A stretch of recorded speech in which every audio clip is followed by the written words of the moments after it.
Nocturne is a game from Flat Out Games, the designers, and AEG, and illustrated by Beth Sobel. So you know there's some big names behind it. These are the people who did Cascadia.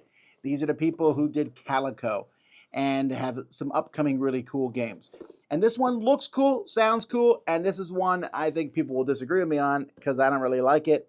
Let me show you how to play it. Depending on the number of players, you're going to have a grid here. This is a 3-player game. It would be a 5x5 in a 4-player game.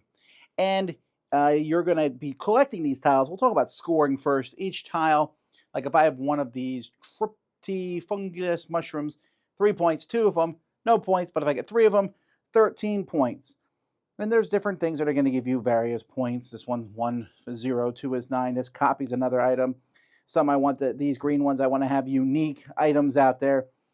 And some items, when you get them, will give you a card. You'll draw some cards.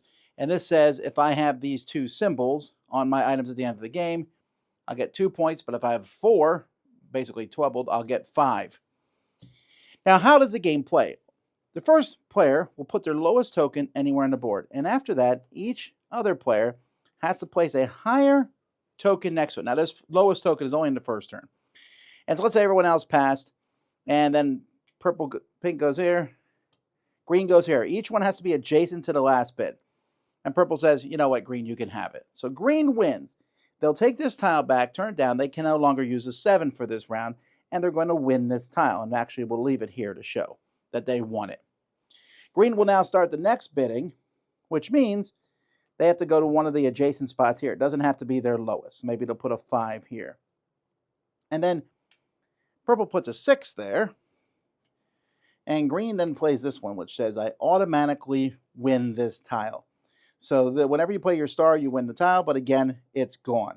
So now green is playing. I'm showing a 2-player game here just for things. Green might go start here, and purple would go here. Now green goes here, and because purple has nowhere to place one, green automatically wins. And so they get that back. Now, by the way, when you don't win, you'll get your tiles back, although you can send them over to this sideboard. You can send them to this sideboard, but as tiles get sent here, the bigger ones will push the smaller ones off. At the end of a round, each person here, starting from highest down, will get one of these tiles given to them.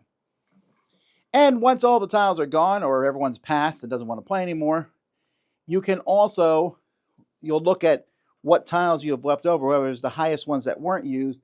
We'll take these shadow tokens for the second half of the game, where you'll re-put out all the tiles and play another round. After you've done 2 rounds of this, whoever has the most points is the winner. I don't know that I love the concept of the bidding in this one. The bidding where you are bidding higher than the other person, and that's existed since a game called eBay Electronic Talking Game. And I think I don't mind that kind of bidding, where whoever bids the highest loses that and everyone else gets their stuff back. But then putting stuff on the sideboard, I found to be unsatisfying. I found the whole sideboard part to be unsatisfying, but that whole central mechanism where I'm trying to maneuver into a corner, I don't love that anyway. And if I did love it, Skyrise does a much better game. That's from Roxley. Skyrise has this honed down. Nocturne feels messy. It feels overly long. You think out your turn a lot just to have someone else, be like, okay, you put a 5 there. I'm going to put a 7 around it, but which of these 3 sides? You put it here, and then the next person thinks for a while, and then they take that, and now we got to rethink now where we're starting from. And I just found that to be too convoluted to be fun.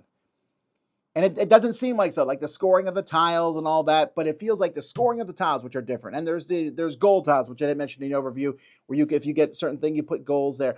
And there's all this stuff, but it never felt satisfying to me. It just felt dissatisfying. And add it to a time length. It says 30 to 45 minutes here. I think 45 is sometimes the shorter end of it, and I just didn't love it. Like I said, I think others might enjoy it more than me, but this one for me is a 5 out of 10.